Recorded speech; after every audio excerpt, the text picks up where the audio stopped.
teori Pak. Jadi masih belum terlalu bisa kita buktikan kebenarannya. Oke, oke, pandangannya oke. Tapi ada praktis teknologis. Apa itu? Praktis teknologis itu apa sih? Jadi kita mempraktikkannya karena kan sekarang kan kita lagi di era teknologi, makanya pakainya praktik teknologis, karena yang lebih umumnya sekarang kan media ya, media kan satu teknologi yang dimana sudah menguasai dunia ini, yang bukan menguasai sih, lebih kepada sudah hampir semua orang menggunakan media, akhirnya kita mempraktekannya secara media. Itu salah satu, media adalah salah satu dari teknologi itu Pak. Oke. Ya, nanti kita akan bahas benarkah spekulatif dan praktis teknologis. Nurul Ahmad Bustomi bilang bahwasanya mengenai asas-asas dari hukum. Wow, kayaknya udah berat banget ini. Ada asas-asas kemudian hukum gitu ya.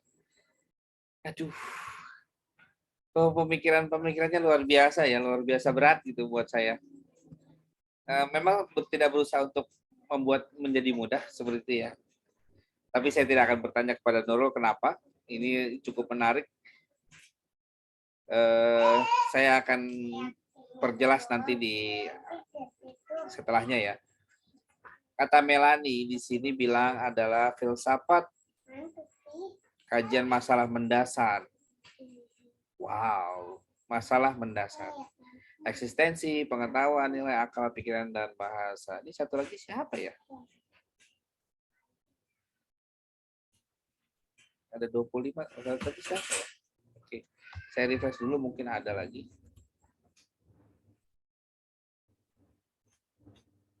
Oh, Soehardi, filsafat.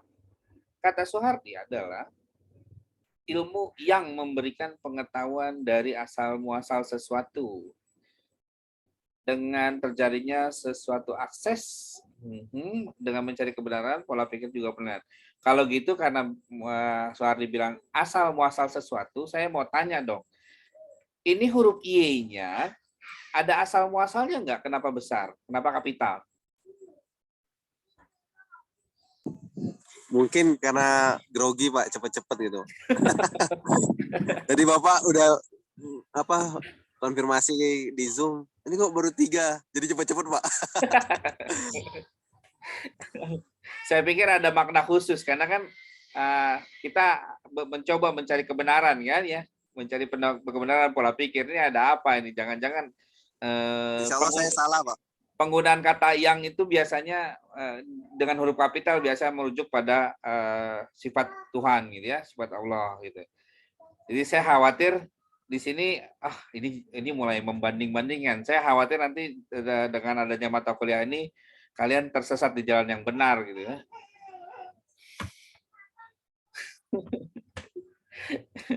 Oke, ternyata rasa dakdikduk juga mempengaruhi gaya penulisan. Kata Elsa, untuk mengetahui sejarah, oh sama ya, asal muasal juga, atau peristiwa dalam kehidupan. Peristiwa ya. Ini mudah-mudahan tidak menjadi Conan Edogawa, ya, atau detektif Mori ya, karena mengkaji peristiwa terus. Kata Alvin, untuk mengkaji masalah umum berbagai persoalan. Ini yang lainnya apa kabar ini? Sesuatu hal yang terjadi itu ada sebabnya. Oh udah 3. Oh ada yang kelewat mungkin. Di mana ini?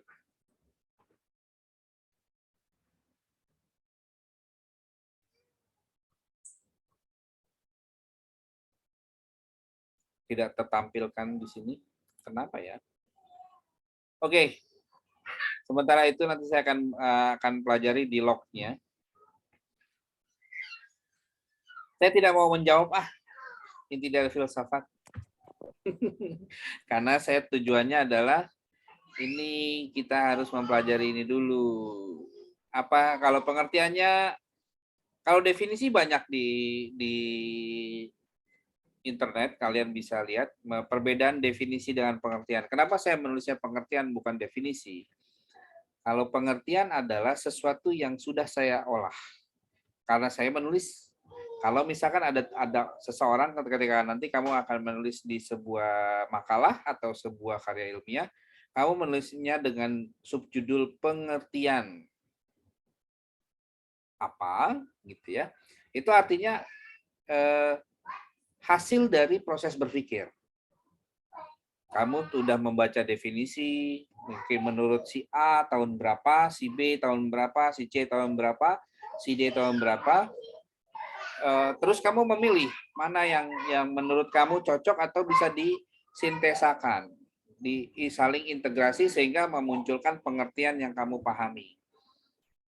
Oke, tanpa bermaksud untuk menciptakan teori baru. Ya, untuk tatanan sekarang belum, tapi nanti setelah kamu lulus, silakan S2, nanti pada saat itu di S2 itu sudah diperkenankan untuk menciptakan sebuah teori. Kalau untuk S1 diupayakan masih merujuk pada definisi-definisi yang pernah ditetapkan sebelumnya. Nah, dari sini saya berani menuliskan pengertian filsafat dalam pandangan saya. Ada kata kunci yang harus dikritisi. Yang pertama adalah fenomena. Ya, fenomena apa? Fenomena yang dipelajari, yaitu ada kata kunci yang kedua, studi. Ini agak kebalik ya. Jadi fenomena kemudian didasarkan pada studi. Ya. Karena fenomena sifatnya itu luas, studi itu sempit. Artinya ada fenomena yang tidak perlu dipelajari, ada fenomena yang bisa dipelajari. Nah, kali ini fenomena yang dipelajari adalah perihal tentang kehidupan dan pemikiran manusia. Pemikiran seperti apa? Pemikiran yang pertama adalah yang kritis. Kemudian yang kedua skeptis. Dengan penelusuran orisinalitas. Penelusuran orisinalitas itu adalah dengan tata cara yang orisinil. Untuk apa? Untuk dianalisis, ya diolah, dianalisis. Kalau saya padanan katanya menjadi diuraikan, menjadi sebuah pemahaman yang bisa dikaji secara teoritis.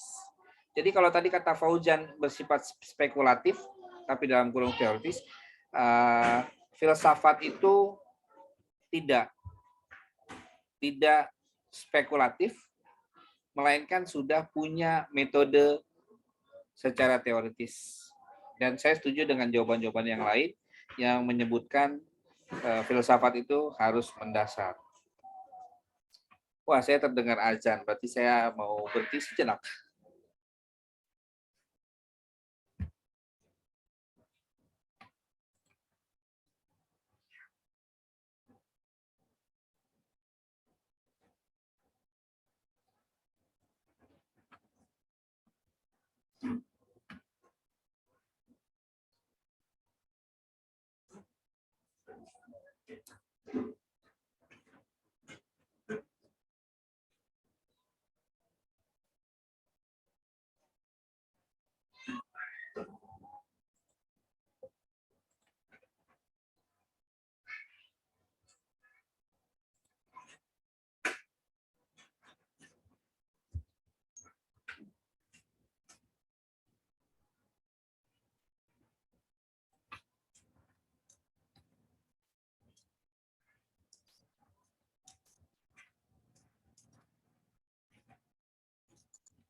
Oke, kita berlanjut. Ada beberapa hal yang harus saya coba kita diskusikan interaktif ya. Jadi saya minta nih, ada kekhawatiran ketika diberikan sebuah pengertian, terus tiba-tiba ditelan begitu saja, rasanya tidak fair. Itu menodai cara berpikir.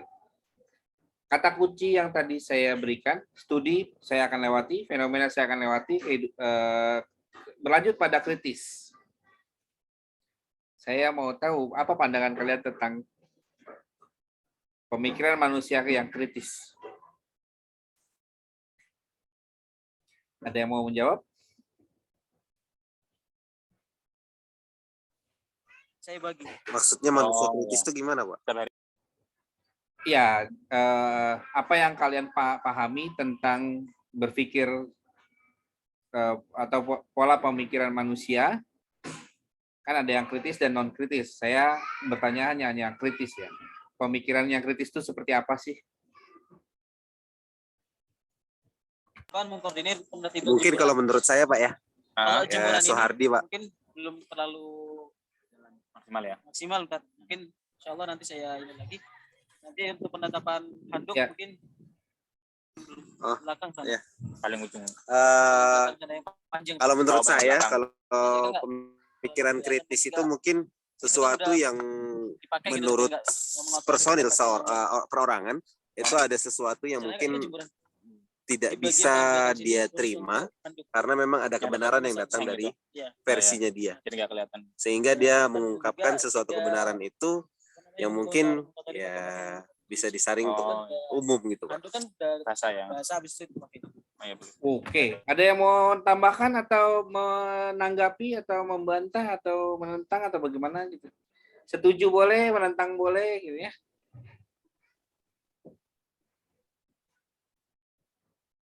Ada yang mau?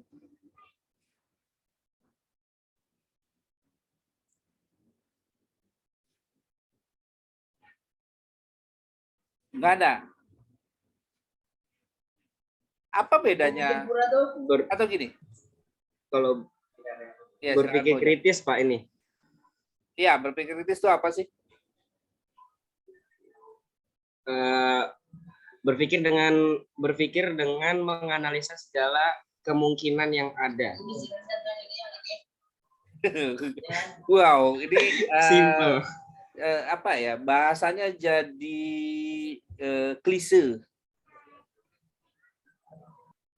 Kayaknya tugas kita sebagai seorang akademi itu menyederhanakan bahasa supaya bisa dipahami bersama, ya. Jadi kalau segala kemungkinan yang ada, nah yang ada itu apa gitu? Berpikir secara detail, Pak. Secara real, Detail. detail, secara rinci. Oke. Kasihan juga ya kalau orang yang berpikir secara holistik. Atau gini Pak, berpikir dengan itu berpikir kritis, itu cara berpikir manusia untuk merespon seseorang dengan fakta yang ada. Dengan fakta yang ada. Ya, jadi ada sebuah fakta. Dia berarti otomatis kan kalau berpikir dari pandangan dia, otomatis itu kebenaran menurut dia kan Pak. Kebenaran menurut dia. Nah, dia jadi cara untuk menanggapi mungkin menurut dia ada salahnya atau kurang benar, akhirnya dikritik lah seperti itu. Saya akan ajak kamu berpikir kritis secara praktis.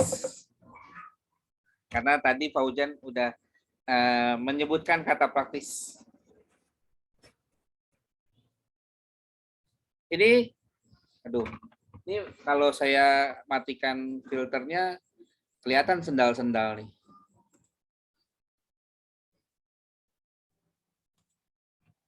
Tapi saya wajib menjelaskan. Oke, bentar. Kelihatan nggak nih yang saya pegang? Kelihatan, Pak. Kelihatan, Oke. Pak. Wah, kalau begini jadi iklan ya.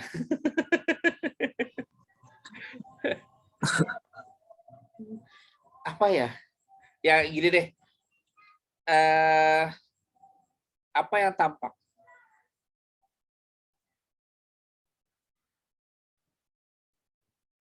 Gelas, Pak, Tupperware. gelas. Gelas Gelas. Tupperware.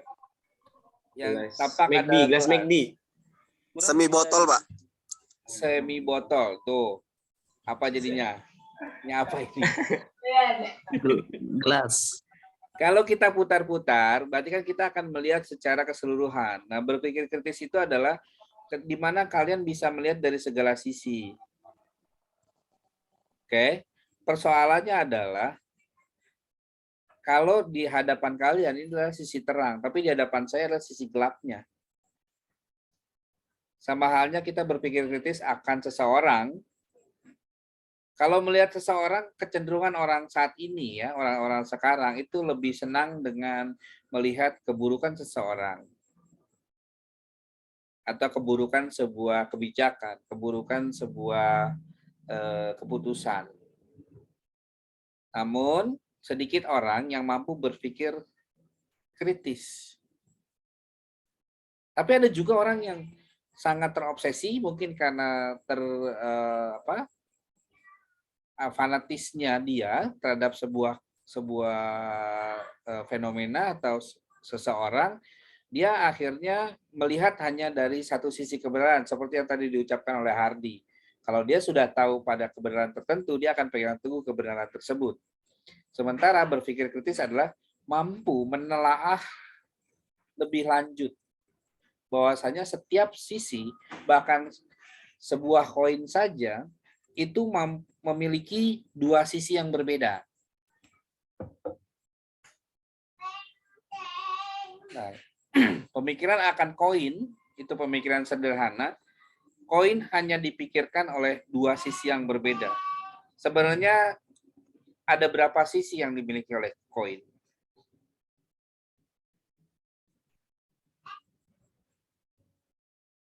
Misalkan asrama cerita Dua. Ada dua. Lalu bagaimana bagian tepinya? Kita lihat bentuk koin, ada yang bergerigi, bagian tepi ya. Ada yang bergerigi, bahkan ada bekas kerokan gitu ya. Ada daki-dakinya di situ gitu ya. Nah, di situ kita lupa gitu ya. Kita tidak melihat karena yang terbesit dalam sebuah koin itu dilupakan volumenya. Sehingga dianggap hanya dua sisi seperti halnya selembar kertas. Padahal kemampuan pencipta kita adalah rambut saja masih bisa dibelah 7. Yang setipis itu. Gitu. Fenomena dari uang kertas pun ketika dibelah itu masih bisa terdiri atas 3 lapis. Nah, artinya kita berpikir kritis di sini adalah berpikir di mana semua hal, semua sudut pandang itu bisa ditelaah lebih dalam. Tapi berpikir kritis bukanlah berpikir kepo. Memang kepo itu hampir mirip dengan kata skeptis. Ya, kepo itu agak bersinggungan sebenarnya dengan skeptis gitu ya. Cuman kepo itu kan bahasa sekarang ya, bahasa gaul, tapi maknanya sebenarnya sama dengan skeptis, hanya saja harus bisa membedakan. Gitu.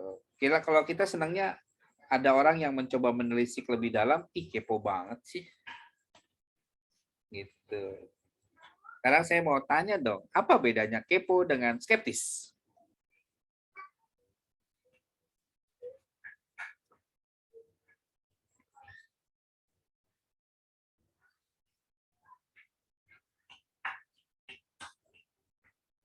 Ada yang mau berani menjawab?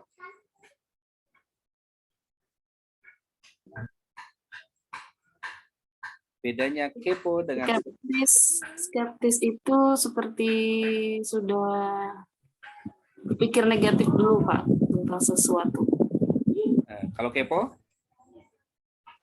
Kalau kepo ingin tahu yang kadang penting kadang nggak penting gitu.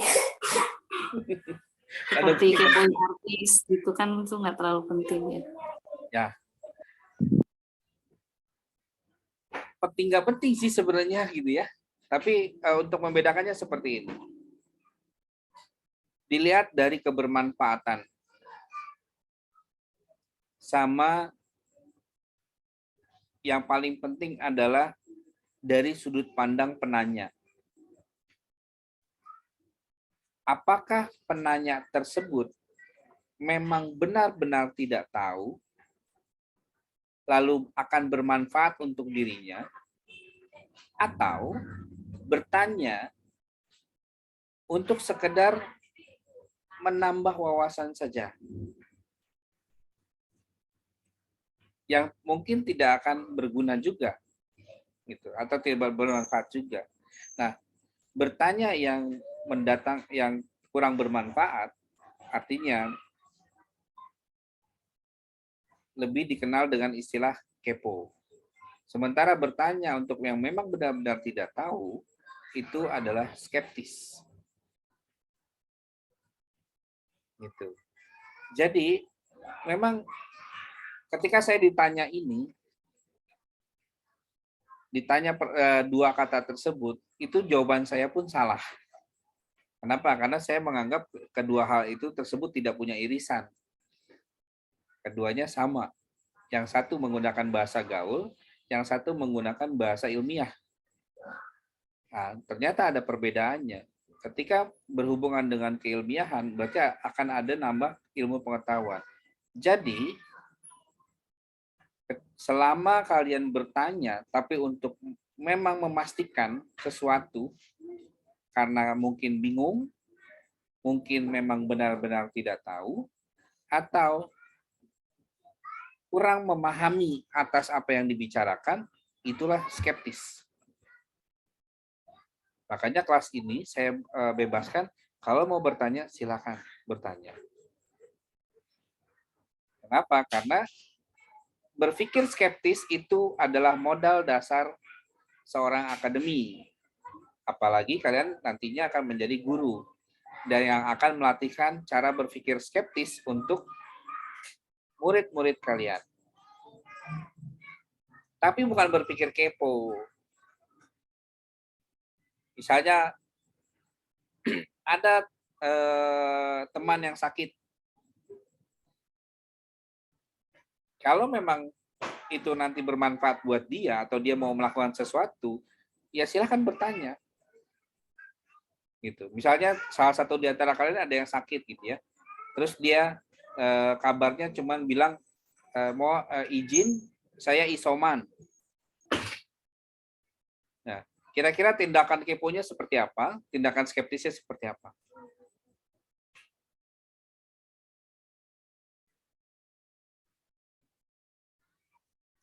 Informasinya hanya si A sakit sedang isoman.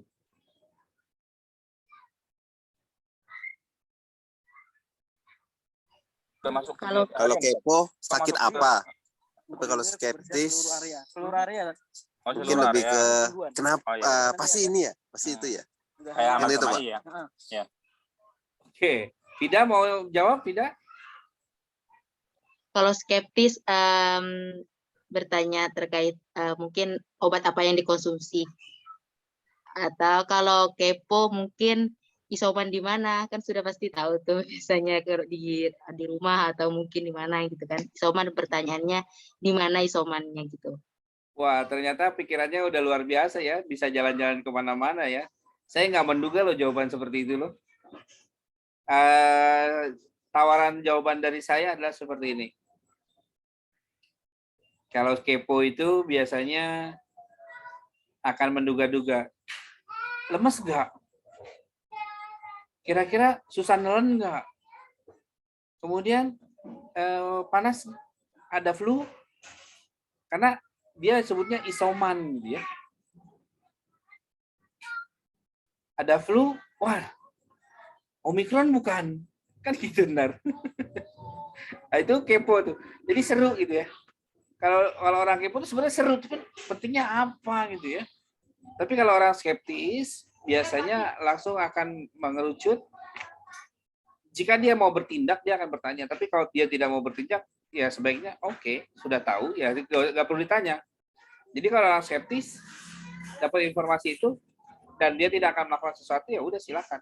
Toh dia juga mungkin menjaga dirinya sendiri. Jadi kecenderungan orang skeptis dia tidak akan melanjutkan pertanyaan tersebut. Gitu. Karena dianggap isoman itu berkaitan dengan tindakan penyembuhan dirinya secara pribadi. Tapi orang skeptis seperti tadi yang disebut oleh Suhardi, disebut dengan Vida, itu seperti itu. Terus saja ditanya, terus ditanya, terus ditanya. Tapi yang tadi pertanyaan untuk skeptis itu sama, itu pertanyaan-pertanyaan orang kepo. Obat apa? Itu juga termasuk, itu orang kepo itu. Emangnya mau jualan? Kan enggak dong. Kecuali kalau misalnya Vida itu adalah apoteker. Butuh apa? Itu baru Vida kirim. Gitu. Ya. Itu contoh ya, tapi Vida mudah-mudahan bukan apoteker nih, melainkan mahasiswa prodi bahasa Arab. Begitu ya Vida ya. Jadi orang skeptis nggak mesti bertanya. Kan yang tadi tindakannya apa? Oke. Jadi perhatikan kata kunci pertanyaan saya. Tapi seru ini. Nah, lalu kata kunci berikutnya penelusuran originalitas. Saya tidak akan bertanya ke kalian, saya hanya langsung meluruskan saja. Originalitas itu adalah sebuah keunikan. Artinya kata penelusuran itu saya mengganti dari kata penelitian. Kalau penelitian seakan-akan itu serius sekali. Tapi boleh jadi hanya sekedar mungkin sambil lalu ditelusur, hanya saja penelusurannya orisinil. Orisinil itu belum pernah ada orang yang melakukan. Gitu. Bagaimana kita tahu belum pernah ada orang yang melakukan tersebut? Otomatis kita banyak membaca apa-apa ilmu apa yang sudah kita pelajari, apa yang belum pernah dilakukan. Gitu. Misalnya seperti ini.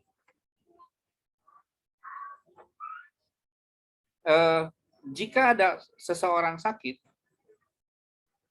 dan itu teman kamu, penelusuran originalitasnya adalah mungkin kamu tidak bertanya.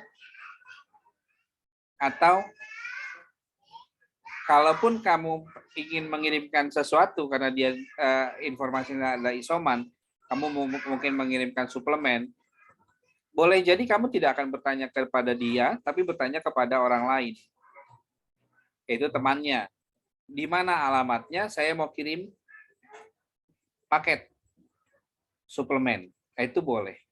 Itu artinya ditelusuri lewat sumber orang lain. Kenapa? Terkadang ketika seseorang ditanya, itu bisa jadi, udah nggak usah repot-repot. Kenapa? Karena tidak mau membuat orang lain berhutang budi atau memiliki tindakan yang, udahlah nggak usah lah, gitu, seperti itu.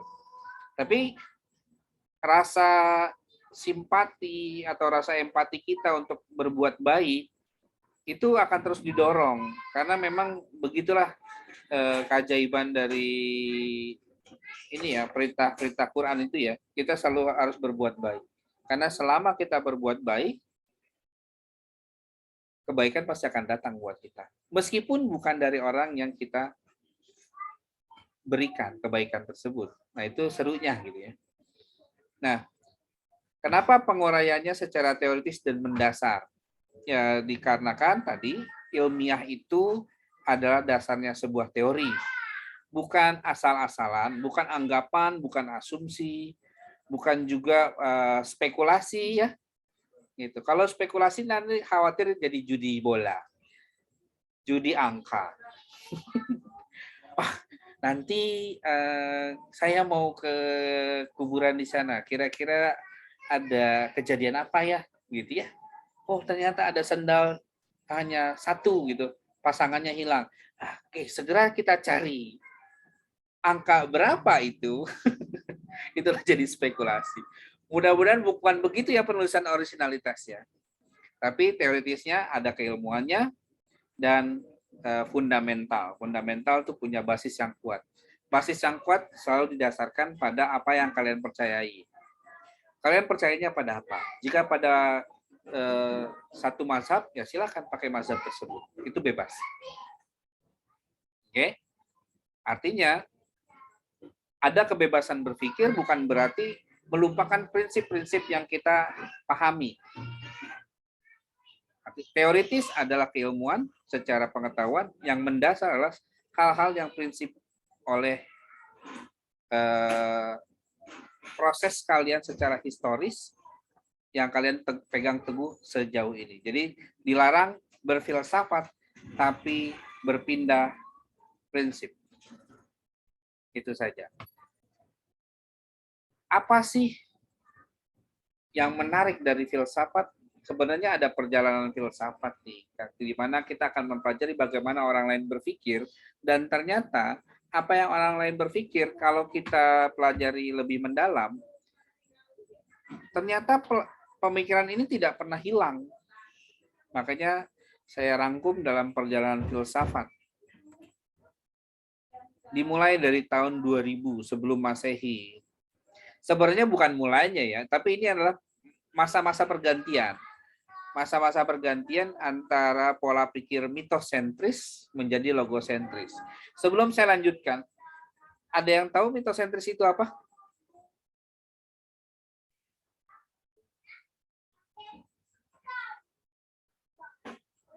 Berkaitan dengan masalah mitos. Berkaitan dengan masalah mitos. Mitos itu apa ya?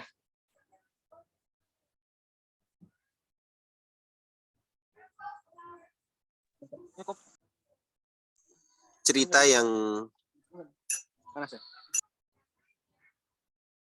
Cerita yang apa? cerita yang tidak ada, Pak. Cerita Hanya yang tidak ada. diadakan sesuai dengan 7 santri dilarang merendam baju lebih dari 28 jam. Nah ini Cerita yang tidak ada itu seperti apa ya, Sandi ya? ya tidak ada di kehidupan nyata, kalau baju putih hanya kan sebagai ada ya kan, gimana kalau ya? baju putih, karena kalau baju putih kalau di Ya gitu, Pak. Tidak ada di kehidupan nyata. Wah, ini nanti saya akan sensitif nih, mohon maaf nih. Saya disclaimer dulu ya, saya akan sensitif nih menanggapi kamu. Kejadian di surga itu cerita yang ada atau cerita yang tidak ada? Di kehidupan ini, Pak. Tapi kalau kehidupan yang nanti mungkin itu berbeda, bukan mitos. Gimana, Pak? Itulah, makanya jangan sampai mencampurkan gitu loh.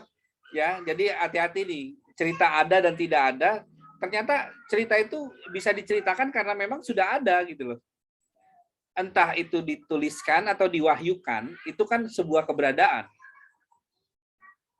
Teori bukan teori ya, kisah Nabawiyah kan, misal kisah Nabi Adam kan lokasinya adalah di surga. Bagaimana diciptakan, kemudian ada dialog, itu kan sebuah kisah. Dan yang namanya kisah berarti kan cerita. Hanya saja. Baik, Pak, boleh, Gimana Bagus?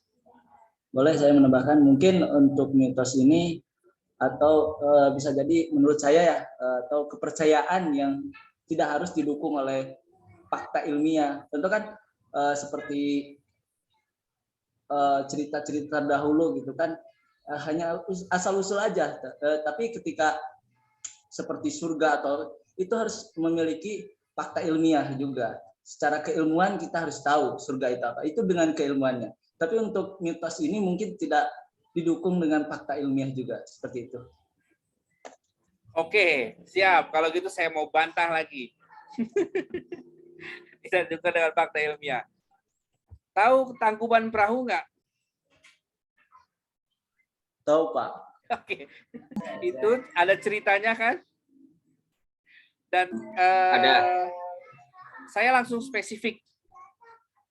Kira-kira akan ada yang marah nggak ya? Kalau saya bilang ternyata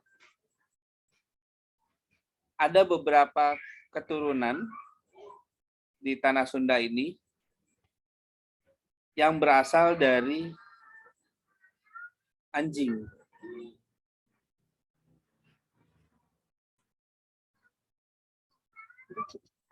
Bingung ya? Sangkuriang itu punya ayah siapa sih?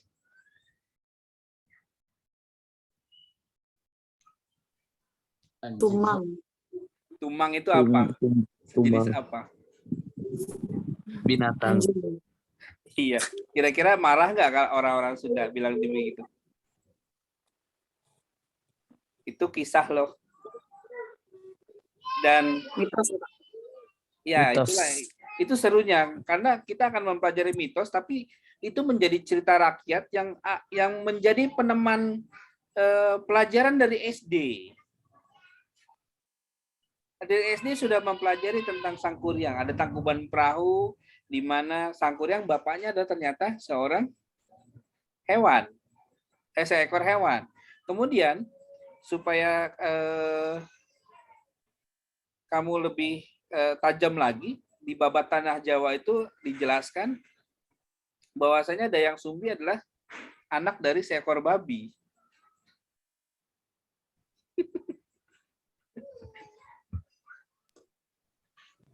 Ini buku Babat Tanah Jawa ya yang bilang ya, buku Babat Tanah Jawa. Jadi kisah-kisah itulah yang menarik sebenarnya. Dan paham itu masih bisa ada sampai sekarang. Padahal secara sejarah mitosentris itu adalah mereka-mereka yang punya pola pikir sebelum tahun 2000 sebelum Masehi. Itu seperti itu. Masih awet kan pemikiran tersebut? Mitosentris memang akhirnya dipatahkan dengan logosentris. Ya, orang-orang yang berdasarkan cita-cita dewa ya. Saya berikan batasan, mitosentris itu adalah orang-orang yang mempunyai pola pikir terhadap cita-cita dewa. Contohnya ada Zeus, Apollo, Aphrodite. Kemudian di kita ada Nyi Roro Kidul. Itu adalah mitos-mitos. Itu. Terus Sangkuriang itu juga mitos. Tapi ada beberapa orang yang menganggap itu benar. Bahkan ada sebuah fenomena alam yang akhirnya disambung-sambungkan. Contohnya cerita tentang Malin Kundang. Katanya ada batunya. Padahal ceritanya hampir sama.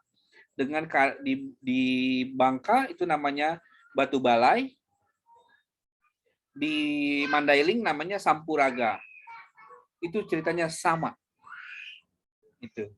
Jadi yang terkenal adalah Malin Kundang.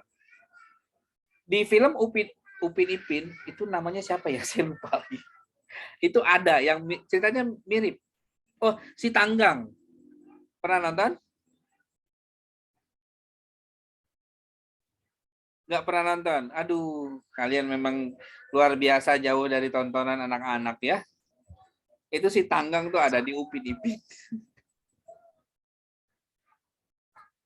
Oke, mitosentris dipatahkan logosentris. Logosentris itu asal kata dari logos yang artinya adalah logika. Ya, ketika di pemahaman mitos, terutama di mitos-mitos Cina ya, itu kan ada namanya hewan totem. Hewan totem seperti apa, akhirnya berubah menjadi logosentris. Hewan totem tahu ya, hewan-hewan yang dianggap menolong kehidupan manusia itu biasanya Contohnya ada naga. Naga itu kan sejatinya tidak seperti yang digambarkan. Ada keberadaan barongsai, itu ada hewan-hewan totem. Kemudian adanya mitos tersebut dipatahkan dengan logika. Logikanya seperti apa? Berpikir logis itu artinya mengurangi pengaitan atau penautan terhadap dewa-dewa, terhadap hal-hal yang goib. Itu logika. Jadi logika tidak lagi berdasar pada hal-hal yang kurang bisa dicerna oleh akal. Ya. Sekarang yang dimaksud dengan logika, saya pikir kita udah membahas ya di di pertemuan yang kemarin tentang logika itu apa. Tapi saya mau menanyakan satu hal, logis atau tidak? Kalian sudah kuliah dari semester 1 sampai dengan semester 8 dan akhirnya kalian berada di sebuah ruangan untuk melakukan presentasi sidang skripsi. Usai sidang diakhiri dengan pengumuman apakah kalian lulus atau tidak. Mana yang logis? Dinyatakan lulus setelah saat pengumuman tersebut atau dinyatakan tidak lulus?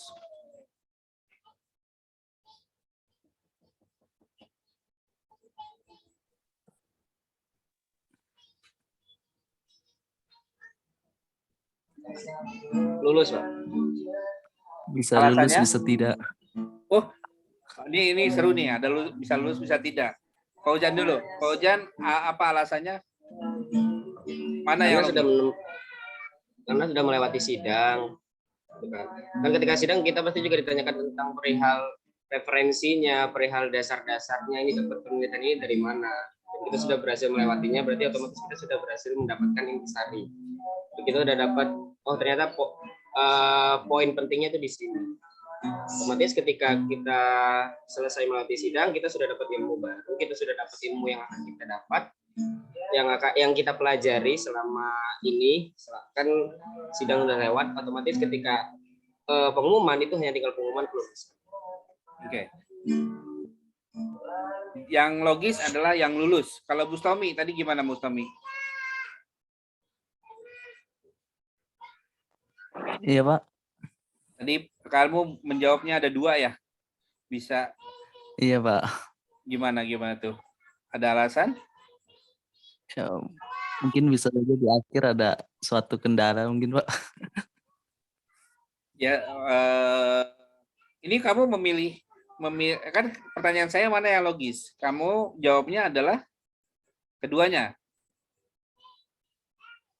Atau bagaimana nih? Jawaban kamu yang sebenarnya gimana?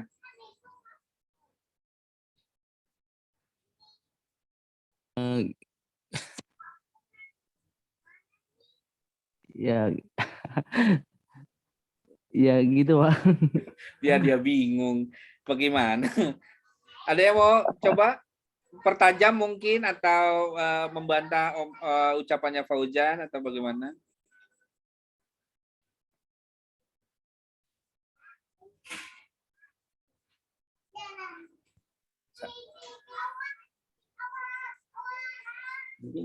Tinggal pengumuman nih ya, udah selesai sidangnya, pengumuman. Dengan ini menyatakan saudara atau saudari A dengan nomor induk mahasiswa dinyatakan. Nah, ini yang logis tuh yang mana? Yang logis belum lulus, Pak. Yang logis belum lulus. Aduh. Gimana bagus? Karena belum dinyatakan. Kalau udah dinyatakan lulus atau sudah, berarti Oke. itu Kalau dinyatakan lulus, logis atau tidak?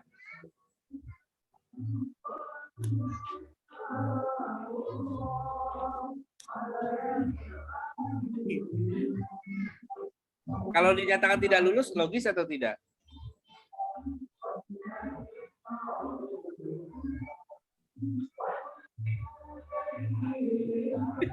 Kok jadi pusing ya? Ayo. Ini siap-siap minum paracetamol ini setelah kuliah ini. Bodrek, Pak.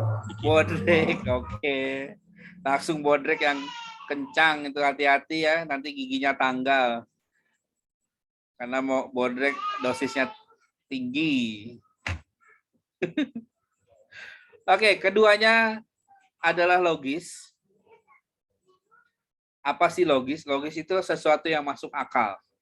Sepanjang akal kamu bisa nerima, itu logis. Jadi membedakan antara yang mitos dengan yang logosentris itu adalah hanya apakah hal tersebut masuk akal oleh kamu atau tidak. Itu saja. Lulus atau tidak lulus itu adalah keputusan. Ya. Adapun harapannya memang lulus, gitu kan? Harapannya memang lulus. Itu seperti itu. Tapi kalau belum pada kenyataan, ternyata si A ini lupa bahwasanya ada mata kuliah yang belum diambil. Berarti kan dia batal. Karena nggak jadi lulus. Bisa jadi mata kuliahnya sudah diambil, tapi dapat nilainya E, otomatis itu kan tidak akan menambah. Sementara syarat kelulusan S1 adalah SKS sebanyak 141 SKS. Itu. Tapi ada juga yang 144 sih, tapi tergantung kebijakan. Saya belum mengetahui untuk PBA yang mana, yang 141 atau 144. Tapi rentang SKS itu untuk S1 itu sebanyak itu. Jika dengan skripsi memenuhi SKS, maka dinyatakan lulus meskipun nilainya kecil. Tapi kalau misalkan masih ada mata kuliah yang hurufnya E, mau kamu skripsi selesai sekalipun, tetap dianggap tidak lulus. Kenapa? Harus mengulang mata kuliah yang masih E. Karena E kan setara dengan 0, artinya kalian tidak mengambil. Jadi wajib ulang. Itu seperti itu. Nah, itu masih masuk di akal. Oke. Sesuatu yang masih masuk di akal itu adalah ciri khas dari logosentris. Nah, selanjutnya di abad ke-6 itu sebenarnya ada dua hal ya yang mau saya garis bawahi, yaitu periode filsafat dan periode filsafat dan agama. Ini adanya penggabungan. Di Eropa, di masa-masa ini adalah masa-masa kekosongan, di mana pengaruh gereja terhadap perikehidupan itu makin memudar. Itu untuk Eropa. Tapi untuk di Timur Tengah itu Islam berjaya. Jadi ada dua penyebutan dalam dunia ini. Di abad pertengahan ini ada dua istilah. Yang pertama adalah zaman kegelapan dan zaman keemasan. Kegelapannya Eropa itu keemasan bagi Muslim, di mana banyak penemuan-penemuan, banyak keilmuan-keilmuan yang tumbuh, yang dasarnya merujuk pada Al-Quran. Gitu. Dan Al-Quran ini juga dipelajari oleh Yahudi, oleh Nasrani, sehingga dia bisa menemukan teori-teori yang memberi sumbangsi pada negeri ini. Ironinya adalah ada sejarah yang menyatakan bahwasanya perpustakaan milik Islam itu dibakar. Mungkin kalian pernah mendengar sejarah tersebut. Lalu salinan aslinya itu diambil, disimpan di satu tempat yang masih menjadi misteri. Hanya saja pelan-pelan itu terungkap. tapi saya tidak mau menyebutkan. Mohon maaf. Karena saya belum melihat dengan kepala sendiri, tapi pembuktiannya sudah ada. Pembuktiannya sudah ada dengan adanya pengungkapan dari salah seorang yang berpengaruh di agama sebelah. Itu seperti itu. Nah, di sini adanya ideologi teosentris, pola pemikiran teosentris, di mana segala sesuatu dilandasi pada agama. Begitu juga kejadian yang sekarang. Kalau mitos tidak berlaku di Indonesia, logika juga sudah tidak berlaku, akhirnya para ustadz dikerahkan untuk memberikan pengertian-pengertian kepada jamaah. Ketika PPKM, dilarang ya sholat di masjid. Oke, ditayangkanlah ustadz-ustadz, ulama-ulama untuk setuju dengan keputusan tersebut. Dan itu adalah sebuah fenomena. Artinya pola pemikiran kita setelah mitos sentris, ini mitos nih penyakit gitu. Akhirnya dikerahkan dengan logika. Itulah gunanya buzzer. Gitu. Ada orang buzzer yang menggunakan paham mitos, ada menggunakan logos, akhirnya tidak bisa dilerai, muncullah bantuan dari pemuka agama. Gitu. Itulah yang disebut dengan paham pemikiran teosentris, di mana pemuka agama dianggap paling berpengaruh. Bahkan ada terakhir yang saya mendengar di sosial media disebutkan bahwasanya kenapa banyak masjid-masjid yang diatur? Penanganan anak yatim dari jamaah. Pembangunan masjid dari jamaah. Masa orang sholat di masjid dilarang-larang? Itu lucu tuh. Buat saya lucu ya. Artinya, emang kenapa? Emang pemerintah mau ngasih apa gitu? Emang pemerintah ada uangnya atau selama ini hanya ngutang-ngutang saja kan? Itu seperti itu. Sekarang apalagi dengan adanya jaminan hari tua. Waduh. Ayo para buruh silakan tabungkan di BPJS untuk diambil di umur 56 ya, gitu kan. Nah, itulah lucunya, dianggap bahwasanya hari tua itu akan mereka alami. Ya. Sehingga bahkan ada kebijakan yang menarik adalah bagi para peserta BPJS yang sudah meninggal untuk mengklaim uangnya silakan datang. Bagaimana orang meninggal datang ke kantor BPJS? Oke, makanya tuh kebijakan yang sangat lucu sekali di negeri tetangga ya.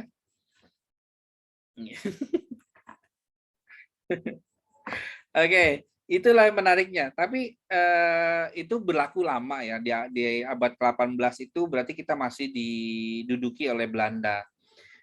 Status saat ini Belanda sebenarnya agak kebingungan. Apakah kita dijajah atau sebenarnya kita tuh dibantu oleh Belanda? Itu tergantung para sejarawan sebenarnya. Dia mau nganggapnya seperti apa. Nah, itu menariknya.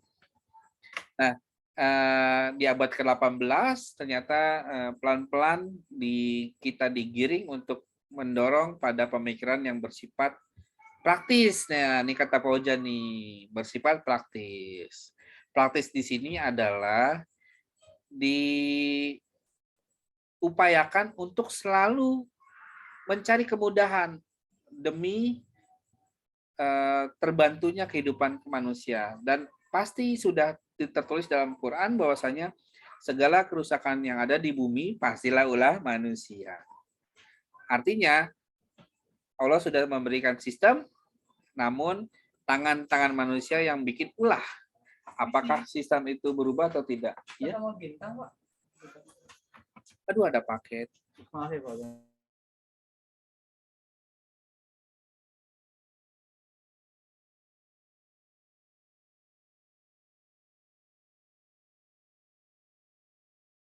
Ya.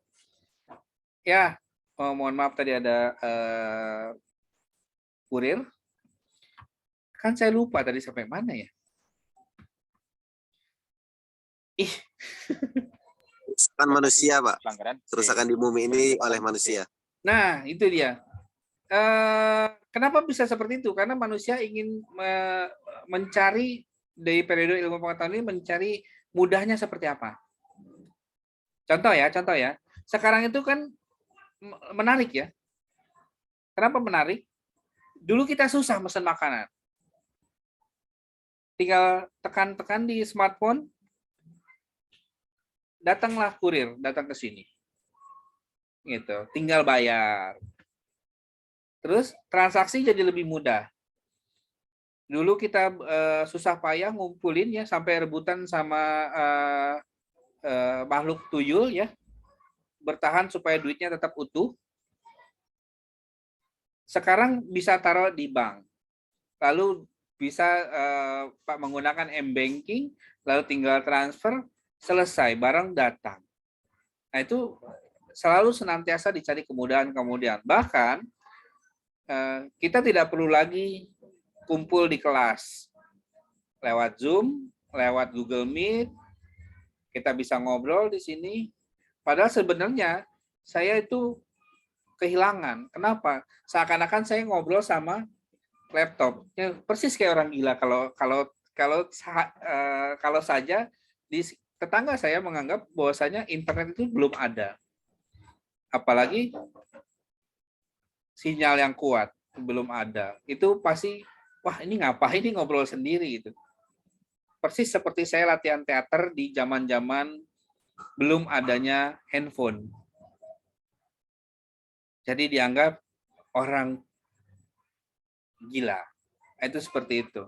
Nah, uniknya dengan adanya kemajuan, adanya dorongan untuk usaha, perkembangan teknologi ini menjadi sebuah kemudahan didasari dengan ilmu pengetahuan.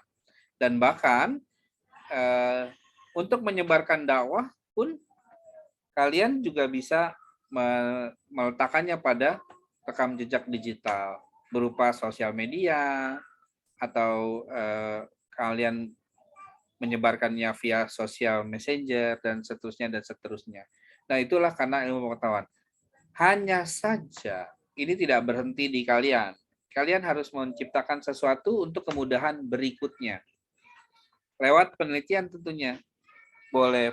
Kalau di pendidikan bahasa Arab, otomatis kaitannya dengan pendidikan dan berhubungan dengan bahasa Arab. Kira-kira akankah ada perubahan yang memudahkan manusia di masa mendatang oleh kalian? Itulah gunanya mempelajari filsafat. Dari filsafat bagi mahasiswa itu untuk diarahkan berpikir kritis dengan pendekatan tertentu. Artinya tidak semua pendekatan yang harus berakhir dengan menyelesaikan sebuah masalah. Masalahnya juga kalian pikirkan sendiri. Intinya adalah untuk membuat sesuatu yang rumit menjadi mudah, dan saya pinjam kata Fauzan, praktis. Itu seperti itu. Yang kalian akan tuliskan dalam saat ini, bentuknya skripsi untuk S1, kalau nanti kalian insya Allah berlanjut ke tesis untuk S2, masih haus dengan ilmu, lanjutlah ke S3 dengan menuliskan disertasi. Itu seperti itu. Ya, adapun cabang filsafat ini bisa dibaca tentang epistemologi. Ini yang akan kita pelajari ya. Epistemologi, metafisik, logika, etika, estetika. Saya menghilangkan ontologi karena khawatir nanti mengarah pada pemikiran-pemikiran ada dan tidak ada yang akhirnya kita berujung pada memilih salah satu pendekatan pemikiran dalam perjalanan filsafat ini. Jadi lebih cenderung saya langsung masuk kepada teoritis, kemudian hubungannya dengan metafisik karena kita adalah orang-orang bertauhid yang dikaitkan dengan logika, serta etika karena kita orang beradab. Dan saya yakin bahwasanya masing-masing kita ada wujud sopan dan ada wujud santun. yang nanti akan tercermin pada karakter masing-masing guru dan masing-masing peserta didik. Nah, hal yang paling penting adalah karena kalian dan saya adalah orang-orang bahasa, maka kita tidak boleh melupakan sisi keindahan dari bahasa itu sendiri. Itu. Ingat, tulisan huruf hijaiyah itu sejatinya sudah indah. Bahkan bisa diubah-ubah dengan bentuk tipografi yang berbeda-beda, yang kalian istilahkan dengan kaligrafi. Banyak ya jenis tulisan kaligrafi ya. Nah, itulah estetika. Jadi kalau dibilang, di pesantren tidak mengenal yang namanya seni. Kalau tidak mengenal seni, kenapa tulisan Arab sudah punya nilai estetis? Nah, itu seperti itu. Oke, sejauh ini ada pertanyaan? Tidak ada? Oke, terima kasih. Kalau tidak ada, saya senang sekali. Oh, ada ya? Pak, mau nanya, Pak. Boleh. Kapan sebuah pemikiran itu disebut teori, Pak? Cerdas pertanyaannya. Asalnya dari penelitian. Penelitian melahirkan konsep. Setelah konsep melahirkan model. Nah, model itulah teori. Jadi kalau misalkan apabila kita tidak melakukan penelitian, apakah kita tidak termasuk berteori? kalau tidak menggunakan penelitian tidak bisa. Nanti dasarnya apa? Jadi begini. Penelitian dulu dilakukan, lalu berkonsep. Konsep itu diujikan menjadi model. Makanya jangan heran kalau kalian mengetik di internet adalah model pembelajaran. Itu kata model itu sebenarnya identik dengan teori. Teori yang sedang dikontestasikan. Ingat ya, masih berupa wujud model. Model itu adalah teori yang sedang dikontestasikan. Setelah beberapa tahun, model ini tidak ada yang mengkomentari, ya kurang lebih biasanya 1 atau 2 tahun tidak ada yang mengkomentari, dia akan secara otomatis dianggap sebagai sebuah teori. Karena model itu adalah asal muasal terjadinya teori. Untuk bisa tahu tanggapan dari orang-orang, apakah kita harus mempublish ke sebuah media atau seperti apa? Saya mau pamer sebentar.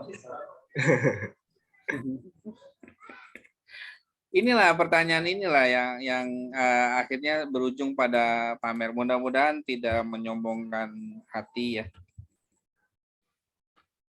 Tapi dipancing nih ya.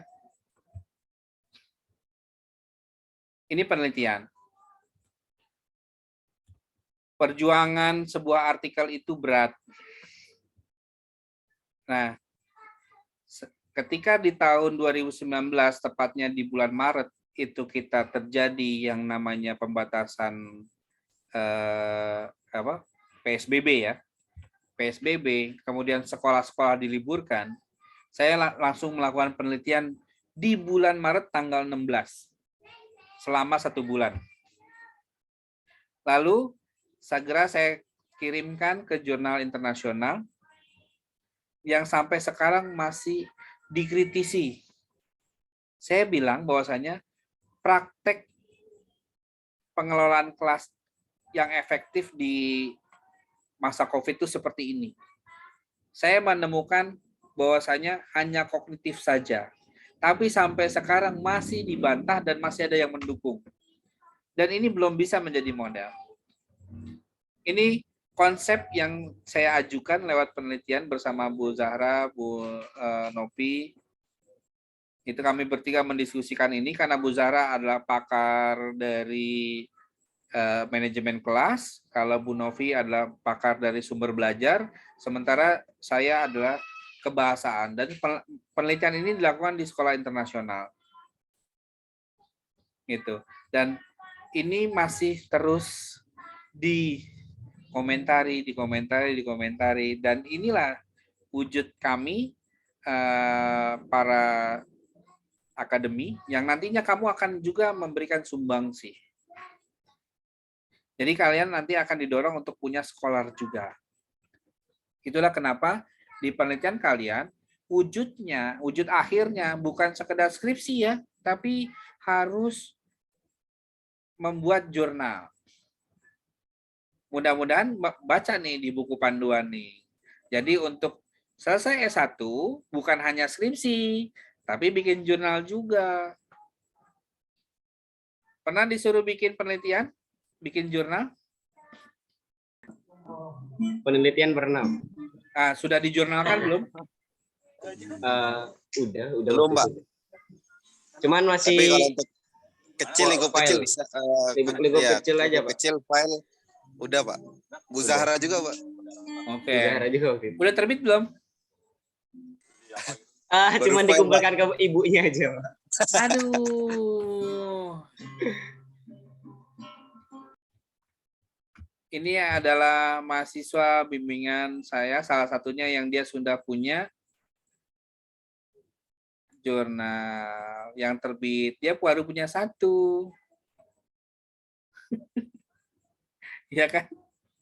Ini semester 8 sekarang. Ya, jadi dia menulisnya dari semester 5, lalu dicoba diterbitkan, kemudian ya seperti itu. Jadi belajar itu terus-menerus dan ketika sudah ada pembuktiannya ini seperti ini. Dan banyak sekali yang didorong untuk seperti ini. Inilah wujud dari salah satu kontribusi mahasiswa ya, kan mahasiswa calon-calon guru untuk memberikan sumbangsi keilmuan kepada dunia. Ini kan nanti dibaca oleh dunia. Itu seperti itu. Ini buktinya sudah ada yang mengutip sebanyak 2 artikel. Dan dia terbit baru tahun kemarin. Itu seperti itu. Itu gambarannya. Nah inilah masih didiskusikan. Kalau sudah tidak ada lagi ya dia nanti akan menjadi model. Model persepsi orang tua terhadap kelas 5, aktivitas pembelajaran kelas 5 SD menggunakan WhatsApp. Gitu. Ya itulah begitu. Jadi kalau ditanya, Pak bagaimana teori? Ya teori itu ya harus dari penelitian. Kalau tidak dari penelitian, itu namanya menggosip ya. Atau bikin rumor gitu ya. Kalau rumor kan tidak kuat. Itu seperti itu. Ada lagi pertanyaannya? Apakah ketika kita berteori kita harus menjadi orang yang berpendidikan? Gimana? Yang terakhir, apakah harus menjadi? Ketika kita misalkan mengungkapkan sebuah teori, apakah dari diri kita sendiri itu adalah orang harus termasuk orang yang berpendidikan? Teori itu dasarnya adalah berpikir ilmiah.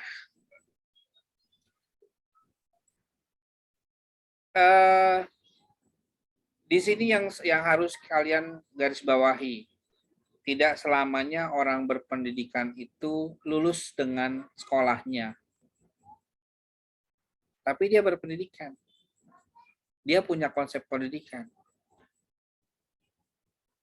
Gitu.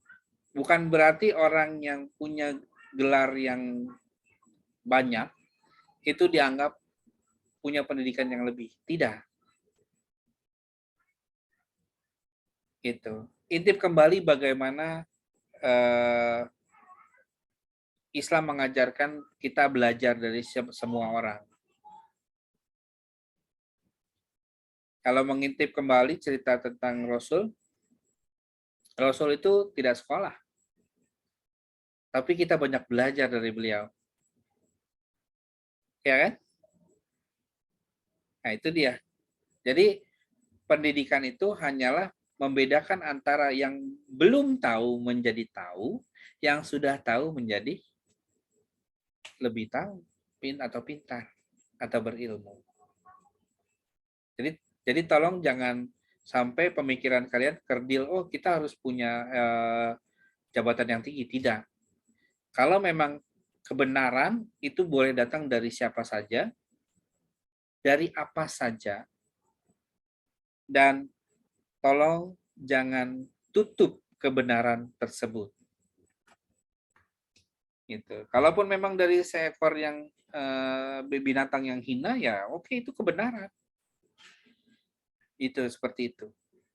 Seperti bagaimana para pemikir-pemikir Islam, saya percaya bahwasanya mereka tidak sekolah. Tapi mereka belajar terus-menerus, tidak ada sistem sekolah, barulah beberapa tahun untuk membantu memudahkan pendekatan melalui keilmuan, yaitu dengan adanya sistem sekolah. Dengan adanya sistem sekolah, itu kehidupan jadi semakin seru. Kalian di tahapan perkembangan masih anak-anak, belajarnya sampai tahap mana.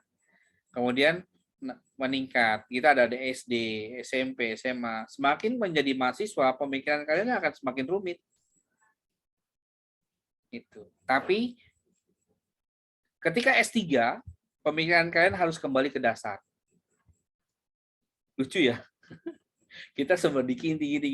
Ketika S3, silakan kembali ke dasar. Kok Pak begitu Pak? Iyalah, jelas. S3 itu kebanyakan kalau di luar negeri dianggapnya PhD, Philosophy of Doctor. Artinya doktor filsafat pada bidang keilmuan tertentu. Jadi ilmu filsafat itu adalah ilmu dasar. Kalian menguasai dasarnya, kalian sudah mampu berpikir ilmiah, kalian sudah mampu berteori. Setelah lulus S1, itulah kenapa saya bilang lulus dulu, barulah bisa temukan teori. Barulah bisa kalian menciptakan teori.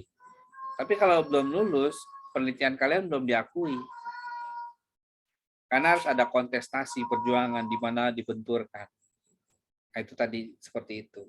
Itu kenapa saya bilang silakan lulus dulu, supaya kalian mau berteori silakan. Dan saya yakin banyak buku-buku yang diciptakan dari mereka-mereka yang sudah melakukan penelitian, itu bukunya lebih bermanfaat dibandingkan yang belum. Itu seperti itu. Oke, saya juga senang kok nerbitin buku-buku. Ada buku-buku yang mau saya terbitkan, nah boleh silakan. Japri ya, jangan di sini, Japri. Pak, saya punya draft buku, oke silakan. Tapi saya tidak mau menulis nama di situ. Jadi khusus buku kamu. Jadi kalau ada masalah, buku kamu yang tanggung jawab. Tugas saya hanya mendampingi untuk terbit. Itu saja. Karena saya suka baca. Oke? Ada lagi pertanyaannya? Nggak ada? Wih, enak banget kalau nggak ada. Lucu ya, tadi disuruh nanya. Sekarang sesi pertanyaan dipancing-pancing supaya nggak ada. Kasihan yang sudah mulai ngusap-ngusap muka ya. Sudah mengantuk mungkin, ada yang kepalanya sudah berat. Gitu ya. Ada pertanyaan? Tidak ada? Oh, terima kasih kalau tidak ada. Kalau gitu kita akhiri saja. Nah, pertanyaan lebih lanjut silakan hubungi di bawah ini, entah itu di mana. Japri juga bisa, feel free ya. Oke, terima kasih. Saya tutup dengan disclaimer bahwasanya yang benar datangnya dari Allah Subhanahu wa taala, yang salah adalah itu punya saya. Oke, terima kasih. Assalamualaikum warahmatullahi wabarakatuh. Waalaikumsalam warahmatullahi wabarakatuh. Waalaikumsalam. Iya, saya live meeting.